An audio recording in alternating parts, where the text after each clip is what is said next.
আসসালামু আলাইকুম। আজকে দেখাচ্ছি মসুরের ডাল দিয়ে পেঁপে রান্না। এর জন্য আমরা মসুর ডালটা ধুয়ে কিছুটা পানি দিয়ে এর মধ্যে পরিমাণ মতো পেঁয়াজ, কাঁচামরিচ, লবণ এবং 2টি তেজপাতা দিয়ে ডালটা সিদ্ধ হয়ে গেলে আমি একটু ঘুটে নেব। তারপরে এর মধ্যে পেঁপে দিয়ে দিব, দিয়ে এর মধ্যে আধা চামচ ধনিয়া গুঁড়া, আধা চামচ জিরা গুঁড়া, আধা চামচ হলুদ গুঁড়া দিব, দিয়ে আমরা এটাকে জাল করব। তারপরে পরিমাণ মতো পানি দিয়ে আমরা এটাকে পুরোপুরি সিদ্ধ হওয়ার জন্য অপেক্ষা করব।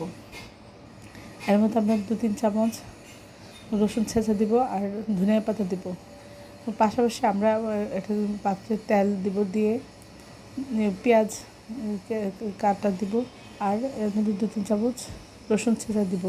এটা লাল লাল করে ভেজে ডালের মধ্যে দিয়ে দিব, তাহলে তৈরি হয়ে যাবে খুব সুস্বাদু ডাল দিয়ে পেঁপে রান্না। সবাই আমার চ্যানেলটি লাইক করবেন, শেয়ার দেবেন, সাবস্ক্রাইব করবেন, তাহলে এই ধরনের সুন্দর সুন্দর ভিডিওগুলো দ্রুত পাবেন।